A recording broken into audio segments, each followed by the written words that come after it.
this needs to go over. That bad. All right, welcome back to the channel. You'll notice I'm not wearing a hat, and also we're in an attic. So this is what we got. We got our tools here. This is our light box. So this goes to this light right there. And this cable here, we have determined this switch here on this closet, when this door shuts, it automatically turns the light off. That light right there.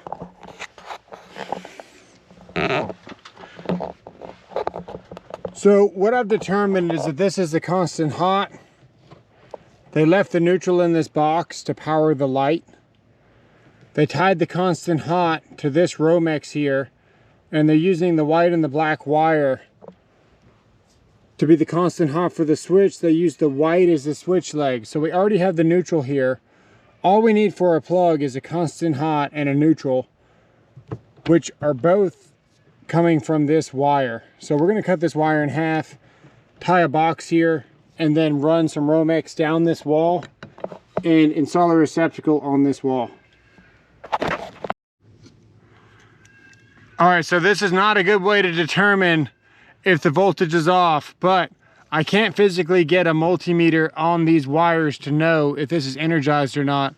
This is gonna be your best bet. We've already done a lot of tracing, and we already know what breaker this is on. I've already verified that these are switched, and I know that this was constantly hot. So this was on at one point, and now it's off after I killed the breaker. I've got the breaker locked so nobody can turn it off for safety. I'm gonna cut into this now. Wish me luck. Here we go.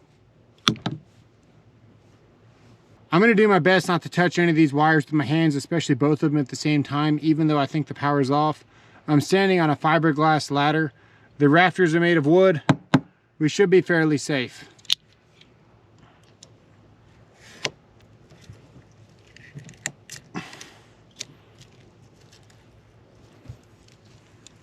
Sometimes when you got to cut this wire shorter, sometimes you have to put two boxes, one here and then one closer here. That way you can extend the wire between two boxes. But we got lucky, our wire wasn't pulled together really tight, so we got a little bit of slack. We're only going to need one box. So this is the wire that we want. We got 120 volts on it. We're going to go turn the power back off, tie all this back together, and then run our new wire out of this box we're about to install. So we got our wires in our box. We're gonna run out of this box over here, down this wall, and then we're gonna cut in a box here. So we're gonna be drilling this now. All right, everyone's gonna tell me don't use an impact for drilling. If I'm gonna drill and this thing gets in a bind, I'm gonna be smashing up plumbing. I could possibly smash my hand against this stud. How about you guys come in an attic and then you can tell me which tool you want to use to make this hole, because I can tell you right now, this gives you the most control. This bit is plenty sharp enough, and this gets the job done every time.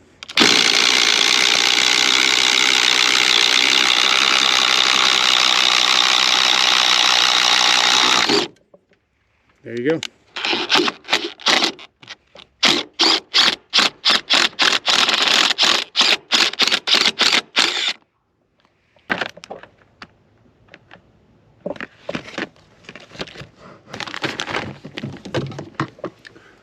We're going to put it down this wall. Then when we make a cut, we'll be able to find our Romex here. If not, we can get a coat hanger or something and fish the wire down.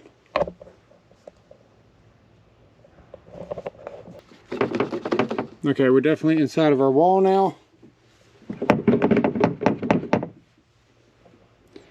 Let's figure out where we want to put our receptacle and start making the cut.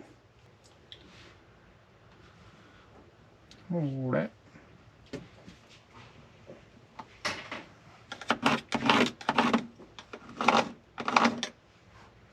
Yeah, so that's going to be even.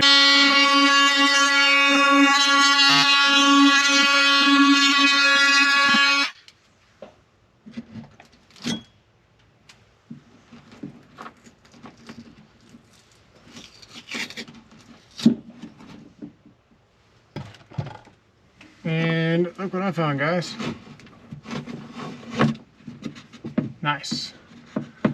All right, now we're not done quite yet. We still gotta do a little bit more cutting because this box, remember I told you about the ears here.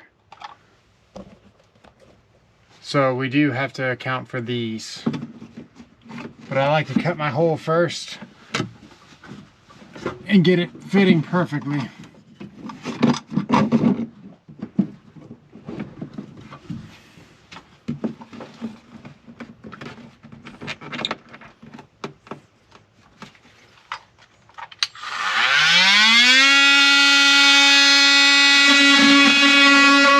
Code requires 6 inches of free conductor. That pesky code.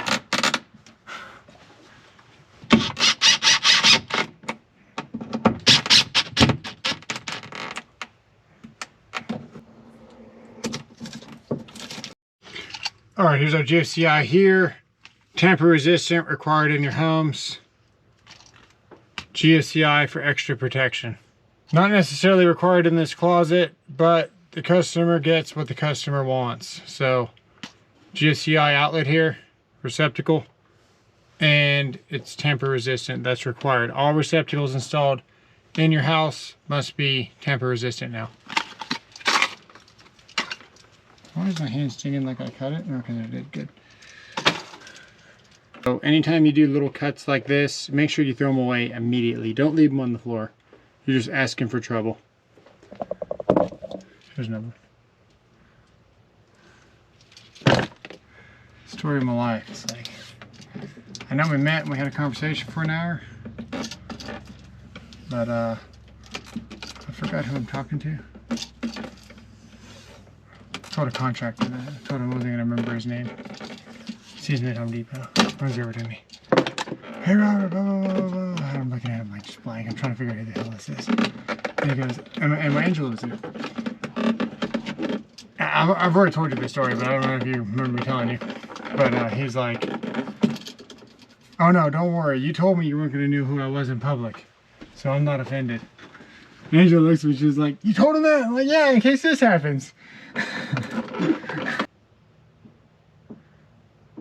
gotta have your electrons level, if not they'll just fall out of the... That's a joke, right? Yeah.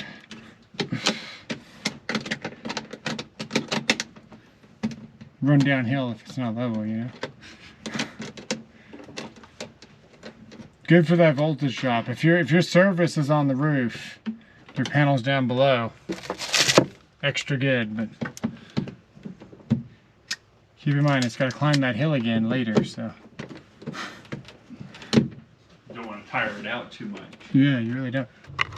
We're gonna zip this to this rafter to support the box. We might put some staples here, we'll see. We'll see how that goes, no promises.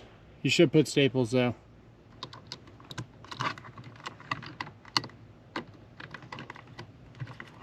Hey, there should be a 2-inch screw in the bottom of that rolly box.